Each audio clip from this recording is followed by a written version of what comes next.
हे riser family, क्या हालचाल। मैं हूं आपका दोस्त और होस्ट अंशुल रस्तोगी। स्वागत करता हूं आपका अपने चैनल राइज अप पर। आज की एक वीडियो हमारी स्पेशल सीरीज है जो बेस है हमारी बुक द मोट एंड द माइंड पर। आज हम बात करेंगे न्यूज़ की और इन्फॉर्मेशन की। कभी आपको ऐसा लगा कि आप फाइनेंशियल न्यूज़ के फायर होस से शायद पानी पीने की कोशिश कर रहे हो। एक तरफ टीवी पर एक्सपर्ट चिल्ला रहे हैं, दूसरी तरफ इंस्टाग्राम या फेसबुक पर इन्फ्लुएंसर आपको गेट रिच क्विक स्कीम बता रहे हैं, और तीसरी तरफ आपके किसी व्हाट्सएप ग्रुप में कोई अंकल एक हॉट स्टॉक पिक फॉरवर्ड कर रहे हैं। लेकिन इस शोर में सिग्नल कहाँ है? Thanks to the digital age with platform like Twitter, X, business news channel और एंडलेस इंटरनेट रिसोर्सेज, हर कोई ना इन्फॉर्म फील करता है। लेकिन सच बताऊं, ये ज़्यादातर ना सिर्फ शोर है, सिग्नल नहीं है। इतनी सारी न्यूज़ फ्लो से ना इतना ओवरवेल्म फील करते हैं कि आखिर में हम कुछ भी नहीं कर पाते। जरा सोचो, आप एक स्टॉक खरीदने वाले थे, आपने रिसर्च की, पर जैसे ही आप बाय बटन दबाने वाले थे ना, टीवी पर एक नेगेटिव हेडलाइन आ गई। आप रुक गए, लेकिन अगले ही दिन वही स्टॉक 10% ऊपर था। यही है इस शोर का रिजल्ट, जहां पर आप एक्शन ही नहीं ले पाते। तो इस शोर से बचें कैसे? जरा आप एक बात सोचो, आप सरोजनी नगर मार्केट में गए हो और आपको पता ही नहीं है कि आपको खरीदना क्या है, तो आप भीड़ में ना खो जाओगे।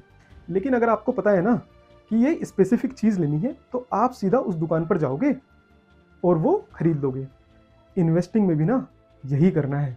टीवी पर एक्सपर्ट ना हमेशा मैक्रोस की बातें करते हैं, GDP growth, inflation, interest rates, लेकिन for most of the investors ये बैकवर्ड लुकिंग डेटा है। ये आपको बताता है कि क्या हो चुका है, ये नहीं बताता कि क्या होने वाला है। जरा सोचो, पिछले साल 2024 में टीवी पर हर कोई यूएस इलेक्शन, मिडिल ईस्ट की टेंशन और ग्लोबल रिसेशन की बात कर रहा था। अगर आपने ये सुनकर मार्केट से पैसा निकाल लिया होता, तो आपने ना इंडिया की डोमेस्टिक कंजम्पशन स्टोरी जैसे बैंकिंग या ऑटो स्टॉक की जबरदस्त रैली को मिस कर दिया होता। जब आपका ध्यान ना दुनिया भर की प्रॉब्लम्स पर था, तब टाइटन जैसी कंपनी गुड़गांव के एक नए मॉल में एक और नया तनिष्क आउटलेट खोल रही थी। पैसा वहां बन रहा था, टीवी स्टूडियो में नहीं। देखो, दुनिया का ना बेस्ट इकोनॉमिस्ट भी ना अगले साल की जीडीपी प्रिडिक्ट नहीं कर सकता, तो हम और आप हैं कौन? एक और बात, लोग कहते हैं कि रुपया डॉलर के अगेंस्ट में कमज़ोर हो रहा है। इंडिया के लिए बुरा है, आम आदमी के लिए शायद हाँ। लेकिन ज़रा थोड़ा एक इन्वेस्टर की तरह सोचो, इससे इंडिया की आईटी कंपनीज जैसे टीसीएस या इन्फोसिस, इन कंपनीज को फ़ायदा होगा। क्यों? क्योंकि इनकी कमाई होती है डॉलर में, और जो कमज़ोर रुपया होने की वजह से रुपए में थोड़ा ज़्यादा कन्वर्ट होती है। इसीलिए कंपनी स्पेसिफिक एनालिसिस यानी माइक्रो एनालिसिस काफ़ी ज़रूरी है। आपको मार्केट की हर कंपनी नहीं खरीदनी भाई, बल्कि 7 से 10 स्ट्रॉन्ग कंपनीज का एक फोकस पोर्टफोलियो बनाना है। और अक्सर एक बड़े डाइवर्सिफाइड पोर्टफोलियो से बेहतर एक छोटा 7 से 10 कंपनीज का पोर्टफोलियो बेहतर परफॉर्म करता है। इसको इस तरह से भी समझ सकते हो, आपके 5 से 7 क्लोज फ्रेंड्स को एक स्टेडियम में बैठे हुए 50,000 लोगों से ना बेहतर समझते हो। और असली पैसा ना अक्सर छोटी कंपनियों में बनता है। क्यों? क्योंकि उन पर बड़े बड़े एनालिस्ट ना रिसर्च नहीं करते, उनके अकाउंट्स काफ़ी सिंपल होते हैं, मैनेजमेंट भी एक्सेसिबल होता है, और बिजनेस समझना भी थोड़ा आसानी होता है। असली रिस्क ना मार्केट का उतार चढ़ाव नहीं है, असली रिस्क है not knowing what you are doing. देखो, आप देश के फाइनेंस मिनिस्टर तो हो नहीं, आप एक क्रिकेट टीम के कैप्टन हो। आपका काम है पिच का हालचाल देखना, अपने प्लेयर्स की फॉर्म देखनी और स्ट्रेटेजी बनानी। आप स्टेडियम के बाहर के मौसम या ट्रैफिक की टेंशन नहीं लोगे। इन्वेस्टिंग में भी ना आप अपनी पोर्टफोलियो टीम के कैप्टन हो। अपनी कंपनीज यानी प्लेयर पर फोकस करो। आपका काम है थोड़ा ग्रीडी, सेल्फिश, फोकस और लोकलाइज होना। अपना फायदा देखो। अब आते हैं डेरिवेटिव डेटा पर, यानी फ्यूचर ऑप्शन, सबका फेवरेट। अगर आप शॉर्ट टर्म ट्रेडिंग 1-2 महीने वाली करते हो, तो ये यूजफुल हो सकता है। जैसे मार्च 2020 में कोविड लॉकडाउन लगने से करीब एक हफ्ता पहले ही एफआईआईज ने फ्यूचर मार्केट में मैसिव सेलिंग शुरू कर दी थी।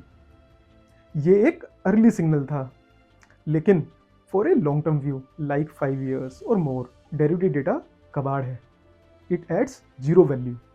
ये कल के मौसम को देखकर 5 साल बाद की मानसून को प्रेडिक्ट करने जैसा है, और ये बिल्कुल भी काम नहीं करता। एफएनओ ट्रेडिंग इतनी पॉपुलर क्यों है? क्योंकि ये आपको कम पैसे में एक रात में अमीर बनाने का सपना दिखाती है। ये एक लॉटरी टिकट की तरह है जिसमें जीतने का थ्रिल हारने के डर पर हावी हो जाता है। लेकिन लॉटरी की तरह ही ना भाई, इसमें भी 99% लोग हारते हैं। फ्यूचर एंड ऑप्शन में 9 आउट ऑफ 10 रिटेल ट्रेडर्स पैसा गंवाते हैं। क्यों?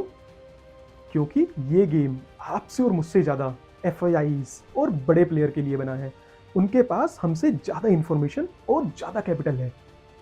इस चक्रव्यूह से ना थोड़ा दूर रहना ही बेटर है। लॉन्ग टर्म वेल्थ के लिए बिजनेसेस पर फोकस करो। तो हमने सीख लिया है कि टीवी बंद करना है, व्हाट्सएप टिप्स डिलीट करने हैं और एफएनओ से दूर रहना है। हमने 90% स्टोर को फिल्टर करना सीख लिया है। लेकिन अब सवाल है कि वो 10% सिग्नल, वो अनडिस्कवर्ड जेम मिलेंगे कहाँ? उस कंपनी की जांच कैसे करें? मैनेजमेंट से सच कैसे उगलवाएं? इसके लिए आपको देखना होगा इस सीरीज का अगला वीडियो, जहां हम बात करेंगे असली रिसर्च के बारे में। ये सारी डीप इनसाइट हमारी बुक द मोट एंड द माइंड से हैं। अगर आप इन कंसेप्ट को थोड़ा और डिटेल में समझना चाहते हैं तो बुक जरूर पढ़ें। लिंक डिस्क्रिप्शन में नीचे है और ये बुक अमेजोन और फ्लिपकार्ट पर भी अवेलेबल है। तो राइज अप फैमिली, आप मैक्रो पर फोकस करते हैं या माइक्रो पर? कमेंट में जरूर बताना। अगर ये वीडियो आपको मार्केट के शोर में से सिग्नल निकालने में थोड़ी सी हेल्प करता है तो लाइक जरूर करें। और हाँ, अगर अभी तक आपने अपने चैनल राइज अप को सब्सक्राइब नहीं किया तो जल्दी से सब्सक्राइब करें और वो बेल आइकन भी दबा ही देना। मैं मिलूंगा आपसे नेक्स्ट वीडियो में। तब तक के लिए अपना ख्याल रखें and keep filtering these noise and rising up. Bye bye.